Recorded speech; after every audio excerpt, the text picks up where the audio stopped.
нами Дарья Суходолова, Нурсиит Нахта подкаст, Кубан Сарымай. Рядом с моим именем можно поставить 3 больших бренда. Это Numba, JOLBORS, LALAFO. Я являюсь страновым менеджером. Самая популярная интернет-площадка в Кыргызстане. От целого бизнеса и услуг до шин и попугаев. Своими глазами видела объявление о продаже скафандра. Скафандр. Пометкой «Продано». Мошенники. Воруют доступ к твоему собственному телефону. Тот же Wildberries. Вы считаете их конкурентами? Это были темные времена, когда, чтобы передать друг другу музыку, надо было ехать к другу с флешкой или диском.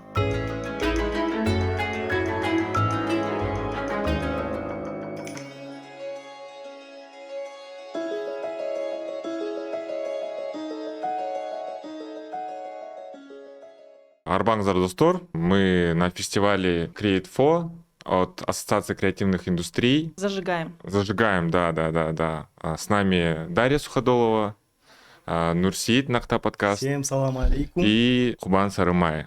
Дарья Суходолова, представительница LALAFO. Я, в общем, не так сильно понимаю, я ваши всякие интервью посмотрел. В принципе, очень прикольно, но просмотров мало, да, почему-то? Ужас какой. Ужас какой, да. Вот сегодня попытаемся это исправить. Надеюсь, на трансляцию будет больше внимания. Вот. Всех приветствую, рад вас всех видеть, что мы собрались в такой прекрасной студии. То, что у нас фестиваль креативной индустрии. Друзья, это вообще прекрасное мероприятие, чтобы продвигать креативность у нашей молодежи, потому что за этим наше будущее. Однозначно. Учитывая, что 50% населения в Кыргызстане младше 25 лет, Да. то есть мы молодая нация, а молодость равно креативность, и это точно наш шанс на глобальном уровне именно выходить в креативную экономику, развивать творчество у детей, у нас уже стареньких людей. Ну, прям. Меня зовут Даша Суходолова. Я предпочитаю Даша, а не Дарья. Как-то оно более дружелюбно, что ли. Хотя Даша. Дарья очень сильное имя, и в кыргызском тоже Дарья, глубоководная, быстротекущая река. Точнее, не глубоководная, а, в общем, бурная река. Мне тоже нравится, но в общении лучше Даша. Пожалуй, рядом с моим именем можно поставить 3 больших бренда, которые являются важной частью моей карьеры. Это Numba, это JOLBORS и LALAFO. LALAFO, я являюсь страновым менеджером сервиса LALAFO. Это сейчас самая популярная интернет-площадка в Кыргызстане для купли-продажи вещей, услуг, коттеджа на Исыкуле. Электрика можно найти, Да, все вообще что признать угодно. нужно, что когда что-то ищем, куда заходим, в LALAFO заходим и ищем. Да, очень горжусь этим сервисом, потому что за 8 лет нам удалось создать по-настоящему народный сервис, которым пользуются 2 миллиона кыргызстанцев каждый месяц. 2 миллиона. Да. А суточная аудитория составляет 300 тысяч кыргызстанцев. Мы входим в список крупнейших налогоплательщиков Кыргызстана. Да, мы входим в топ-500. В прошлом году вот мы чекали. То есть, да, это уже какой-то ощутимый оборот, но нет, мы точно можем делать гораздо большие обороты, потому что электронная торговля в Кыргызстане, она пока еще только на начале своего пути. Там есть статистика, которая гласит, что 10-15% только населения склонны и уже что-то покупают в интернете. Поэтому наш главный конкурент – это офлайн. Это вот привычка людей ехать, выбирать что-то, покупать что-то на офлайн рынки, базары, магазины. Так что потенциал у нас еще очень большой. У нас и у всех тех креативных людей, которые тоже что-то предлагают людям, какие-то магазины, онлайн, там, штучки всякие. Ну, Что все впереди еще. LALAFO это же всегда же такое, продажа от целого бизнеса и услуг до шин и попугаев, да? Пора, тоже можно купить. В перспективе LALAFO сможете ли вырасти до мирового уровня? Мы уже мировой сервис. Сам LALAFO запущен в нескольких странах. Это наш любимый дорогой Кыргызстан, это Азербайджан, Сербия. В Украине сервис был запущен, сейчас на паузе из-за войны. И еще LALAFO есть в Польше. То есть 5 это странах. уже 5 стран, да. И дальше будет больше потихонечку. Да. Даша, Амбиции есть, планы есть, свое дело мы знаем. Мы 8 лет компании. И вот Кыргызстан хороший пример того, что мы точно умеем делать классный сервис объявлений, давать ценность пользователям, помогать продать буквально все что угодно. Потому что я, например, своими глазами видела объявление о продаже скафандра с пометкой «Продано». Не, на минуточку, настоящий. Ну, это мне уже неизвестно, Ага, окей. но явно продавец нашел своего покупателя. Говоря про вот модерацию, мне вот интересно, наверное, как то, что ты ранее говорила, конкуренты, скорее вредители, мошенники, там то, что часто жалуются, все, ну, как бы в сетях, да. Мгм. Вот как ты видишь решение вот этой проблемы в Мгм. плане верификации, правильно, да? Аутентификация, И то, и такой, другое, можно да, сказать. при этом, чтобы она была легкой, упростить шаги Мгм. регистрации, чтобы как бы у людей не был вот этот долгий Мгм. путь, но при этом, чтобы у людей была какая-то безопасность. Классный вопрос, но ты сейчас уже предлагаешь конкретное решение, а всегда стоит начинать с исследования проблемы Мгм. какой-то ситуации. А проблема мошенников, она очень широкая, и их много видов, много профессиональных команд. Изощренность. Изощренность, у них там целые компании. Это нехорошо обманывать людей, да? Да. И они изобретательные, и от категории к категории тоже зависят. Мгм. То есть в личных вещах у них свои стратегии, в айфонах другие. У нас, например, тоже был кейс, когда начали представляться, типа, хотят купить телефон, iPhone, говорят, что я хочу купить ваш телефон. Мгм. Естественно, все это в WhatsApp. Мы таких лолофоб быстро в чате блокируем, но они уводят общение в WhatsApp, Чтобы это и там довести до лапшу конца. на уши вешают. И они говорят человеку: знаете, вот у меня была уже такая проблема, мне нужно проверить, смогу ли я свой аккаунт Apple-овский на вашем телефоне активировать. Введите вот мой логин, пароль. Потом люди ведутся, доверяют, те меняют пароль и, по сути, воруют доступ к твоему собственному телефону. Ну, И знаете, потом говорят: с вас Плати 200 денежку. тысяч сомов, либо вы никогда не откроете свой телефон. Наша задача — создавать безопасное пространство для онлайн-покупок, для наших пользователей. Что мы можем делать? Мы можем настраивать алгоритмы отслеживания мошенников, скорой реакции на жалобы. Плюс у нас есть технические алгоритмы. Мы также предупреждаем пользователей. Если мы заметили подозрительную активность, от нас всегда придет предупреждалка. Не переходить на WhatsApp. Да, вот не это. переходите по ссылкам. Или ваше объявление посмотрел пользователь с другой стороны. Будьте осторожны, возможно, это мошенник. Работает. Мы Проверено. много чего делаем. И третья часть — это, конечно, то, что мы сами для себя должны делать: образовываться, изучать всякие схемы, быть бдительными, лучше разбираться во всех этих примочках, да. Например, сейчас же AI, искусственный интеллект, вы наверняка уже видели, что есть нейросетки, которым ты даешь фотографию человека, небольшой кусочек аудиозаписи его голоса, и эта нейросетка может записать целый ролик, где будет казаться, что это я говорю какие-то вещи. Например, говорю: ой, моя милая подружка, мне так нужны деньги, срочно вышли мне $10 000. И люди такому будут верить. Но если мы знаем, что на такое способны нейросетки, и лучший способ меня защитить — это перезвонить моей подружке и уточнить, ты ли это отправила, ну, тогда вероятность, что я попадусь, будет ниже. Я на самом деле хотел поделиться своей историей, которую ты говорила про айфоны. Серьезно? Да, это еще было в Москве в 2017 году. Мне друг пишет о том, что у его подруги заблокировался телефон. И та же схема. А это друг был. То есть это, ну, я думаю, окей, друг попросил, как друга можно, да, оставить в беде. Жесть, да, ну, как, это не его беда, но он сказал, что вот так-то, войди в положение. Я говорю, хорошо, без проблем. А в итоге так получилось, что мошенница вышла как бы на него, он мне говорит, подруга, а там, ну, они недавно только общаются, и все, и у меня минус телефон, сколько, 200, по-моему, запросили на тот момент. Но у меня там были контакты, все, вот я такой думаю, ладно. Нужно... То есть восстановить телефон не удалось? Нет, почему? Удалось. Да. Заплатить только. Да, и они скидывают уже там свой пароль, и вот так вот. Ну, мы все люди, как бы, что-то случается, это, я думаю, абсолютно нормально. Хочу следующую тему затронуть, Даша, да? Вы так сказали, так удобнее будет. Вот, когда я в Лолофо захожу, и много таких маркетплейсов, да? Сейчас же маркетплейсы, они создаются каждым днем. Там новые, тот же Wildberries. Вы считаете их конкурентами? Мы скорее считаем, что мы вместе развиваем культуру онлайн-торговли. Это онлайн-сервис, у нас есть целый термин classified. Причем горизонтальный classified – это когда у сервиса объявлений много разных категорий. Недвижимость, услуги, товары для дома и так далее. И у нас, например, нет транзакций на Lalafo. То есть, если я что-то продаю, нам нужно будет как-то договориться о том, как мы передадим оплату и сам товар.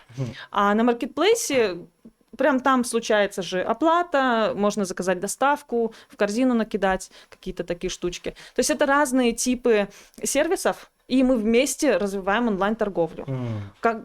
Когда-то Lalafo был таким первым и одним из единственных для очень многих кыргызстанцев. Впервые начали люди выкладывать вещи онлайн, покупать вещи онлайн. Заходят еще и другие маркетплейсы. Это прекрасно. Прекрасно, что у людей есть свобода выбора, классный большой ассортимент. И это же и нас тоже подгоняет, да, делать что-то лучше, удобнее, прикольнее для клиентов. Так что хорошо. Ну и повторюсь, что потенциал роста – это за счет офлайна. Сейчас 5-10% только товарооборота совершается онлайн от общей экономики Кыргызстана. Но перспективы, как вы сказали, еще. Да, у нас же по посещению развития, то есть все будут переходить в онлайн. То есть помните вот эти фильмы, где раньше было то, что это нереальным, то, что люди просто через телефон заказывают, все происходит. Сейчас доставка еды, покупка. Скоро, я думаю, у Lalafo большие перспективы. И в связи с этим я хочу задать такой вопрос. Вообще, что обозначает название Lalafo? И вообще, как она зародилась, в чем идея была изначально? Когда выбирали название для сервиса, искали какое-то название, которое будет одинаково хорошо звучать в разных странах. И в Кыргызстане, и в Сербии, и в Польше, в Непале, где угодно. То есть нельзя было выбрать что-то говорящее для одной страны. Локальное, да, локальное не подходило. Да, вот. Поэтому искали что-то простое, и родилось слово Lalafo, которое сначала ничего не значило, а сейчас я говорю Lalafo, а у вас в голове: о, я там машину продала, или вчера сантехника там нашла классного, он мне уже починил, или коттедж на Исыкуле в прошлом году нашла. То есть уже пошли ассоциации у людей, и мы наполнили слово Lalafo смыслом благодаря своей работе. Короче, Lalafo — это по-прежнему какое-то слово выдуманное, которое мы смыслом наполнили. Хотелось бы узнать, Даш, в твоей жизни как креатив проявляется, не только как бы в работе, как, возможно, ты решаешь какие-то проблемы там в Lalafo, как там решала в Намбе, и что тебя обычно вдохновляет? Я не художница, не фотограф, не дизайнер, я менеджер. И мой креатив, он чуть-чуть в другой плоскости лежит. Это набрать всех вот этих креативных людей, да? Во-первых, да, собрать классную команду. Во-вторых, поддерживать классную культуру, в которой классная команда будет достигать классных результатов. И вот тут уже идет креатив, энергия, брейнстормы, да, знаете, открытое общение. Извините, что перебил, но тут нужно чуть другой вопрос задать, тот же ваш вопрос, только чуть по-другому. Как вы подбираете в команду креативных людей, что для вас является креативностью, которая сможет принести что-то новое? Вот как вы их выбираете вообще? На какие критерии смотрите? Потому что, думаю, эта информация будет полезна для всех зрителей, потому что они же тоже хотят попасть в большие компании, и им нужно важно понять, какие качества ценятся больше всего в больших компаниях. Расскажу, какие у нас такие ключевые ценности, которые мы ищем в людях вне зависимости от роли. Это бухгалтер или гроус-менеджер или дизайнер по продукту, неважно. Первое – это принятие решения на данных, то есть аналитичность, способность мыслить логически и исследовать данные, на них решения принимать, а не потому, что мне так в голову пришло. Это очень важно. Второе – это открытость в общении, открытость к принятию фидбэка, к даче фидбэка, потому что мы верим, что это очень важно для того, чтобы были хорошие отношения внутри команды, и мы могли как бы вместе развиваться. Потому что если умалчивать о проблемах, держать в себе, не говорить, каши не сваришь. Ну да, конечно. Открытость — это важно, и мне кажется, особенно для творческих людей, которым всегда есть что сказать. И, наверное, тоже вот у молодежи, что сейчас больше всего ценится, это возможность себя проявлять, да, свою персону. Третье — это приносить пользу людям. Это же такое важное топливо, Ну, да, конечно, что конечно. когда не все равно, когда ты делаешь что-то не только или не сколько из-за денег, а потому что просто не можешь по-другому. То есть имеет смысл какой-то все твое действие. Да, Цель имеет. да. Поэтому я ужасно горжусь, что я часть команды, которая создала Лалафо, сделала его популярным, потому что им пользуются люди, благодарят, это очень классно. Я вот слышал такую фразу, вот есть три вещи, которые приносят счастье, и они либо бесплатные, либо очень дешевые. Это еда, это сон и это общение. Общение и сон, они бесплатные, но приносят удовольствие, правильно? Покушать, просто чтобы утолить голод, когда ты голодный, тоже счастье. И чтобы утолить голод, не нужно много средств, на самом деле. Не просто кайфануть, а просто утолить голод. Я бы еще сюда добавила движение. Движение, да. Движение. Даже мы сейчас с мужем решили как-то добавить света в свою жизнь и начали играть в бадминтон.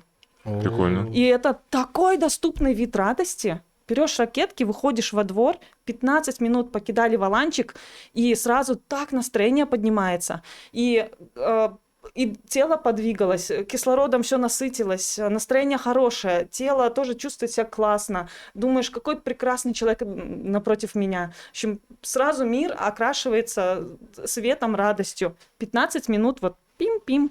Возвращаясь к вопросу о том, что твой креатив и вообще как выражается, в каких хобби может проявляться помимо бадминтона?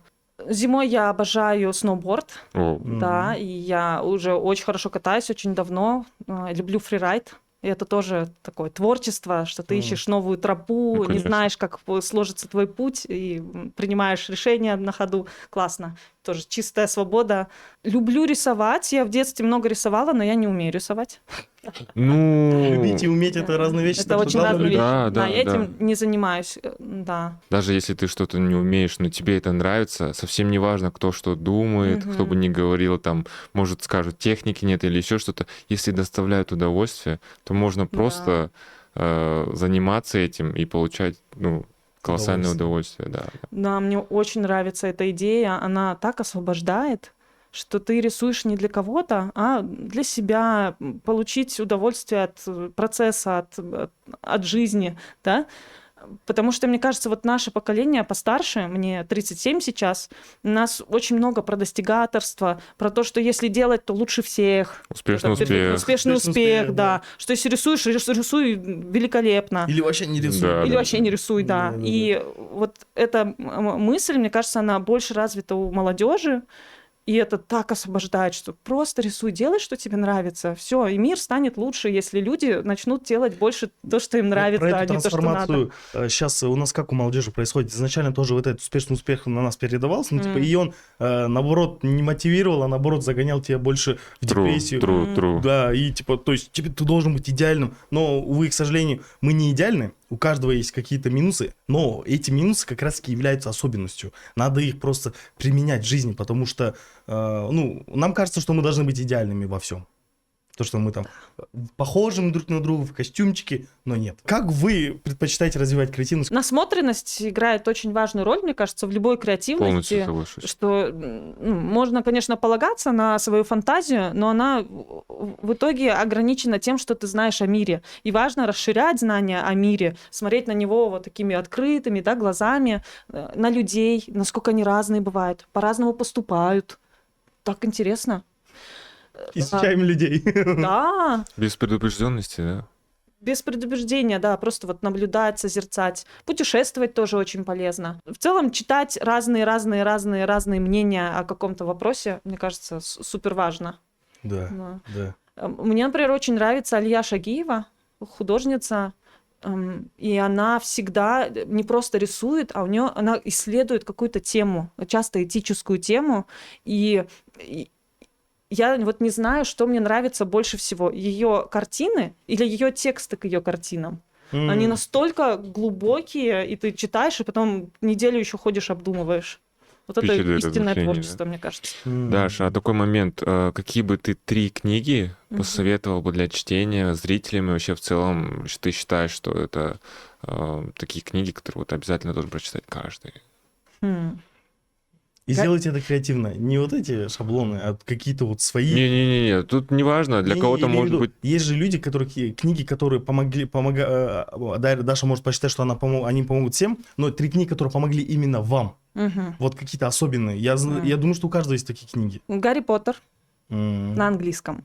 Все части. Друзья, если вы учите английский, вот Гарри Поттер — это лучший способ начать читать на английском, потому что первая книга написана таким легким языком, и она настолько увлекательная, что даже, несмотря на то, что вы можете половину слов не знать, но вы все равно все понимаете, и так интересно, что вдруг прошло время, и ты дочитала эту Да. первую книжку, и потом начинаешь читать дальше. Это моя история. Дико благодарна Джоан Роулинг за то, что она сделала. У меня сейчас полное собрание сочинений в нескольких изданиях, красивые, классные. Обожаю и даже уже перечитываю по 2-3 кругу. М. Так что Гарри Поттер. Вторую книжку, наверное, посоветую. Книга называется «Спроси маму». Мгм. Это важная книга в жизни многих стартаперов, многих гроус-менеджеров. Она учит правильно исследовать потребности людей, ну, на нашем профессиональном языке правильно проводить КСДЭВы. КСДЭВ — это когда ты встречаешься с человеком, чтобы понять, какие у него потребности, мотивы, и как бы тот ли ты продукт делаешь или не тот, Мне кажется, который словарный будет... запас увеличится. Ну, оно, в общем, потому что мы часто очень неправильно проводим встречи, и она очень правильно учит этому делать. При этом она короткая, увлекательная, классная, и я уверена, всем будет полезно ее прочитать. Учит правильно понимать людей, чтобы создавать что-то ценное для этих людей. Мгм. А третье надо подумать. Давай, пока ты А, расскажешь. У меня, короче, очень странный топ, да, 3 книг, которые мне понравились и которые я считаю, что нужно прочитать каждый. «Поющие терновники». Мгм. Вторая Важно. книга — это «Рагнарёк».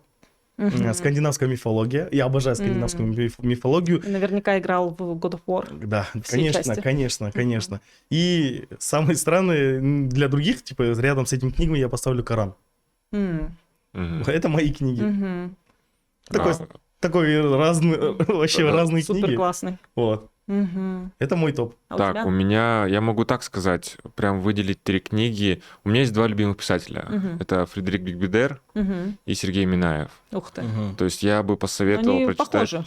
Да, то есть там Один последователь другого. в есть общем-то. такое, есть Да. такое. Но мне нравится, что вот они раскрывают очень хорошо постмодернизм, Мгм. проблемы людей. Мгм. И на самом деле, если вчитываться между строк, то там все очень даже актуально на данный момент, и что, в принципе, было и раньше. Мгм. А, Не в деньгах счастье, не в Мгм. успешном успехе счастье. Да, и Счастье, то, что очень Счастье в счастье.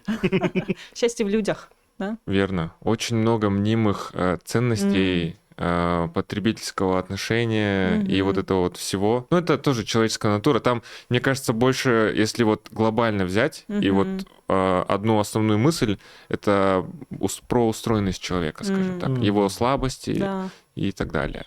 А Класс. если прям по книгам, я бы посоветовал «Три товарища», Эрик Мария Ремарк, Надо перечитать. «Жутко громко и запредельно близко». Слышал про эту книгу, да. Вот. И последнее это люди, которые играют в игры, и игры, которые играют люди. И подсознание может все. Вот, Даша, у тебя хотелось бы узнать, кто для тебя вообще является Джаред Ман? Мгм. Поделись вот своим мнением, и как ты видишь твое мнение развития креативной экономики в Кыргызстане? Мгм. Какое правильно, как должно правильно выстроено быть сотрудничество между людьми и креаторами, может, между где-то государством. Ну, лично вот твое видение, вот интересно было бы узнать. Мгм. Кстати, я имею честь присоединиться к наблюдательному совету Ассоциации креативных индустрий. Только-только вот это случилось, и впереди предстоит много работы. Кто такой Джаред Ман? Пожалуй, это любой человек, у которого есть энергия созидать и делать что-то красивое, полезное, интересное для сообщества в Кыргызстане. Это могут быть и ремесленники, это может быть и IT-проект какой-то, который упрощает жизнь людей. Да даже, на самом деле, госуслуги, которые у нас активно цифровизуются, это же тоже креативные решения. Это потрясающе, что у нас это сейчас происходит. А Джаратман, любой человек с этой энергией действовать. И здорово, что у нас таких людей много, и становится еще больше. И лучшая стратегия для всех нас, мне кажется, это делать вместе.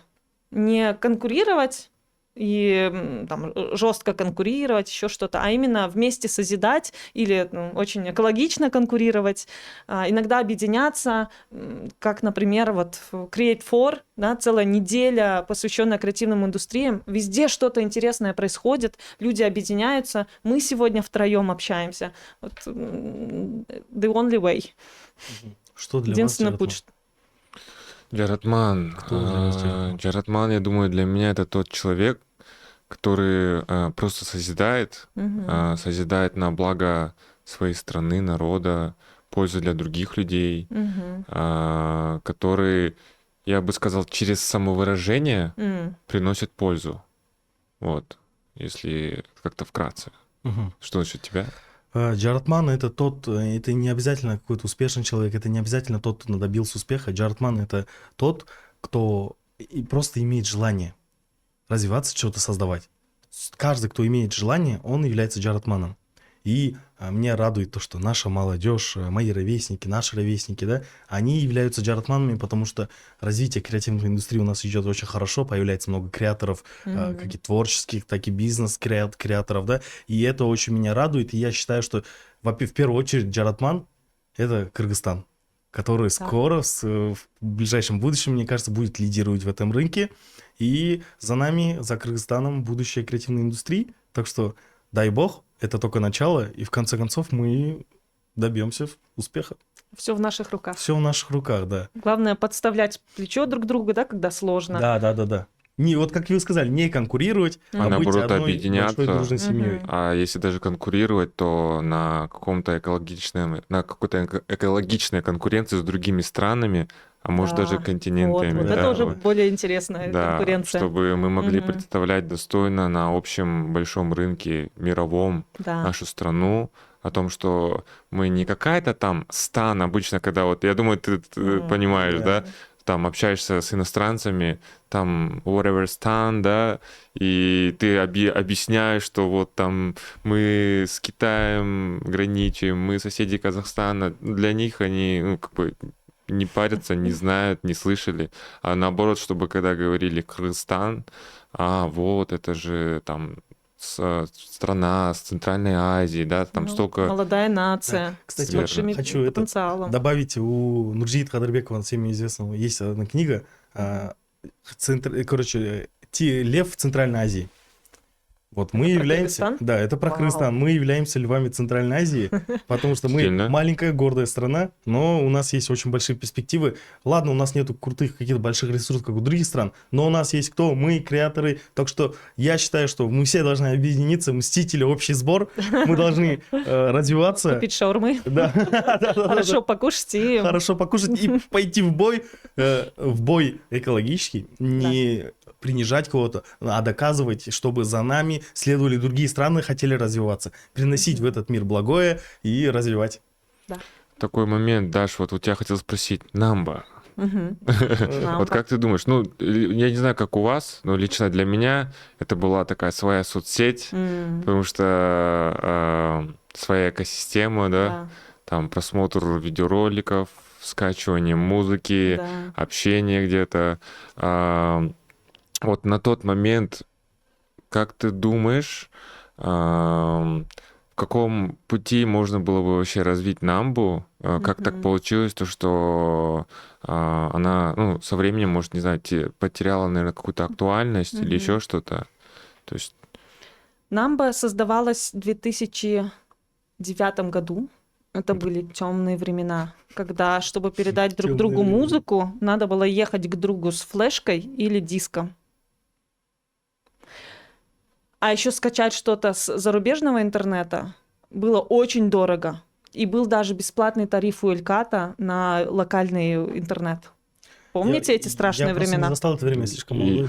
Я, конечно, помню эти времена. Я помню разные тарифы ЙО-2ЙО, Фонекс. Фонекс. Да. Фонекс был Икпорт. еще раньше. Нет, это Ну, да, еще имеется в более виду, страшно. да, имеется в виду вообще, если вспоминать те Да, времена. Ну вот, а 2009 год — это большая диспозиция между доступом к зарубежным сервисам, потому что интернет зарубежный считается по мегабайтам, по мегабитам, стоит это дорого, но при этом есть более доступная среда выхода в интернет в локальном интернете. Я вспомнил. И теперь, на да. этом фоне рождается замечательная Намба.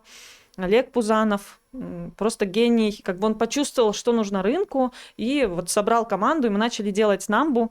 Я в качестве маркетолога присоединилась через год. И мы, собственно, понимали, вот что нужно рынку. Потребность. Сначала это было... с чего сначала Намба запускалась? Я уже точно не помню, но там, в какой-то момент мы поняли, что нужно делать видеосервис. Мгм. И по сути даже там мы скачивали какие-то ролики с зарубежного интернета, грузили их на наш хостинг, и благодаря этому люди, в принципе, могли смотреть все эти видео, фильмы, еще что-то, недоступные большинству пользователей на внешке. Потом появился сам сервис-хостинг, что можно было залить файлик, дать ссылочку на этот файлик другу, и он мог бы скачать. Взрыв тоже мозга, просто киллер-фича была. Блоги у нас были. Да. Да. Много людей там начало общаться, самовыражаться. Комьюнити свое тоже образовывалось. Да, Азиз, например. Как его в подкаст называется? Чай. Который? Чай-шоу? Азиз. Чай-шоу? Чай-шоу, да, да. Он тоже один из первых блогеров тогда, ранней Намбы. Он вел блог про Леди Гагу. Он ее ярый фанат. Класс, и выиграл один из наших конкурсов. В общем, да, мы собрали это комьюнити и давали нужные ранние сервисы для вообще развития интернет-культуры в Кыргызстане, еще и за счет того, что были вот эти ограничения, и внешка была очень-очень плохо доступна. А мы дали это рынку, и это было супер классно. Супер бомбически. Мне кажется, Намба наиважнейший проект в истории Кырнета, кыргызстанского 100%, интернета. 100%. Он сделал свое дело, привлек людей в интернет, научил смотреть видео, обмениваться файлами, общаться в интернете этически, потому что неэтическое банилось. И так далее, и так далее. Ну, а потом внешка стала более доступной, у нас появился доступ к Netflix и так далее, и так далее. И как бы конкуренция уже сильно изменилась по характеру. В этот момент я уже ушла, я проработала в Намбе 5,5 лет. Ну и что было дальше с сервисом, уже не моя история. Просто не смотрите на то, что я типа такими тупыми глазами смотрю. Просто я не застал это время, я слишком молодой был, это было мое детство. А в детстве я там не занимался поиском музыки и так далее. Но было интересно послушать, что у нас когда-то было так, да? Это, так сказать, историю, да? Да. Я помню, у меня было выступление как раз от имени Намбы, мы очень много выступали, в принципе, продвигали само понятие интернет-продвижения. И на одном из мероприятий, я помню, я рассказывала, что такое социальные сети. И я тогда спросила, есть ли у кого-нибудь, кто-то уже пользуется социальной сетью? И там 3 руки на весь зал. Mail.ru, да, там, наверное, Аська или Аська. Ну, что-то такое, да. Ну, Аська — это не социальная сеть, это мессенджер. Это своя типология. Социальная сеть — это Facebook, тогда к нам пришел, Mail.ru тогда был, тоже Мой мир, да, по-моему. Но у нас Facebook в тот момент начал хорошо развиваться. Потом Инста добавилась, ТикТок. Такой момент, то что вот реально интересно, я, оказывается, понял, что если бы я не задал этот вопрос, я бы даже не вспомнил понятие внешнего и внутреннего трафика. То есть особенно сейчас же такое время, когда клиповое мышление, тут бывает даже тебе человек звонит, ты говоришь, я буквально сейчас вот решу, перезвоню, и просто ты забываешь, да, а много что в плане фактов, каких-то вещей исторических, просто у тебя все минус. Да, мы хорошие достижения прошлых лет воспринимаем сейчас как данность, что у нас есть классные телефоны мощные, которые могут фотографировать с фотошопом встроенным. У нас всегда есть доступ в интернет. Можно без кошелька выйти в город и жить в Бишкеке хоть месяц, оплачивать через телефон, да? Да. Когда-то это все не было доступно. И опять же, все это случилось благодаря джаратманам, которые находили идеи, энергию, партнеров и двигали это все и развивали. Друзья, хотел бы напоследок спросить каждого, какие джаратманы вас вдохновляют и почему? Я Дарья скажу- Суходолова. Здесь Спасибо. просто вообще Дарья Суходолова, она является представительницей Лалафо у нас в Кыргызстане. Также она работала в Намбе, вот такой человек. Солнечный. И Red Jill Bors еще И Red делаю. Jill Bors, да, еще Red Jill Bors, на который мы скоро поедем. Так, Даш, у тебя? Я назову Даньяра Маналиева, благодаря которому произошло очень мощное движение по развитию креативных индустрий в Кыргызстане. И у нас буквально уже зарегистрирован парк креативных индустрий. Да. Это первый особый налоговый режим в мире для креативных индустрий. Нам есть чем гордиться, и во многом это сделано благодаря Данияру и его команде. Да, респект. Да, Даня Байке. респект. Хорошо, спасибо большое, Даш, за беседу. Это А реально ты? было... О, я и про тебя как-то забыл. Да, я... Для меня джаратман, который меня вдохновляет, я бы назвал, наверное, вот банально и странно, но, думаю, отца. Я думала, Ну, я да. подозревала, там мама, отец. Такое, что ты смотришь на, на пример, наверное, да, Мгм. того, что и стараешься соответствовать. Мгм. И когда как бы есть просто там такой для тебя джаратман, ты уже вот эту свою уникальность по-своему, скажем так, Мгм. развиваешь. Вот. Классно. Спасибо большое, ребят, за очень интересную беседу. Спасибо вам, мой дорогой соведущий. Спасибо вам, наша дорогая гостья. Спасибо мне, дорогой ведущий тоже. Спасибо вам, наши дорогие зрители. Чё, время джаратманов пришло, здесь и сейчас, начинаем творить, здесь сейчас, как никогда, то самое время, где нужно нам творить. Спасибо всем еще раз, время джаратманов. Это был Ахмат. подкаст от Create4. Спасибо.